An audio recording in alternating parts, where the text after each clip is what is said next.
டேய், இதுக்கு மேல ஒரு வார்த்தை பேசின பணங்கா சீவிர மாதிரி உங்க தலையா சீவிடும் குடிக்கார நாய்ங்களா.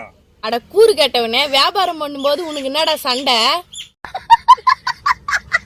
உன் கூட படிச்ச பசங்க எல்லாம் கம்பெனிக்கு போய் 10,000 20,000 சம்பளம் வாங்கி கல்யாணம் பண்ணி குடும்பம் நடத்துறாங்க. ஒரு வியாபாரம் பண்றதுக்கு கூட துப்பு இல்லாத நாய் நீ எப்படி போய்க்கு போற? பின்ன என்னக்கா, காலையில எழுந்ததும் பிளாக்ல எங்க சரக்கு விற்கிறாங்கன்னு தெரிஞ்சுக்கிட்டு அங்க போய் சரக்கு வந்து போதையில ஒருத்த என்ன கேக்குறான், நுங்கு எவ்வளோடா ரேட்டுன்னு. நான் சொன்னேன் 2 நுங்கு 10 ரூபாடான்னு சொன்னா, அவன் இல்ல 10 ரூபாய்க்கு 2 நுங்கு கொடுன்றான். கேடு கட்டுவேன். அட கேடு கட்டவனே, ரெண்டும் ஒண்ணுதான். 10 ரூபாய வாங்கி போட்டுன்னு 2 நுங்கு குத்துட்டு வராம சண்டாஷ்னு வரியாடா. பாதியில ஒருத்தன் கேக்குறான், ஒரு குடம் நுங்கு தண்ணி இருந்தா கூடு, எனக்கு உடம்பெல்லாம் வேகுரு கொட்டி போய்க்குது, நான் அம்மாம் சோப் போட்டு குளிக்கிறேன்றான் எரும மாட்டு பையன்.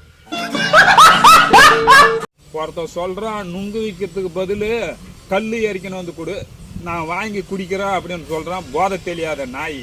கவர்மெண்ட் சரக்கை குடிச்சு சாகணான்ட்டு கவர்மெண்ட் கல்லு இறக்குறத தடை பண்ணி வச்சுக்கிற கவர்மெண்ட்டை போய் கேட்காத என்னைய கேட்கறான் புறம்போக்கு நாய் கல்லு எரிக்கணும்னு. இந்த நுங்கை பத்தி என்ன தெரியும் குடிக்காத நாய்களுக்கு? இந்த நுங்கு சாப்பிட்டா உடம்புல இருக்கிற சூடெல்லாம் குறையும். வேக்குரு கொட்டினா நுங்கு தண்ணியை தடி விட்டா வேக்குரெல்லாம் போயிடும். ஒரு வாரம் பாத்ரூமுக்கு போலனா கூட நுங்கு தின்னா புடிங்கன்னு வந்துடும். இதெல்லாம் தெரியுமா அந்த குடிக்காத நாய்களுக்கு?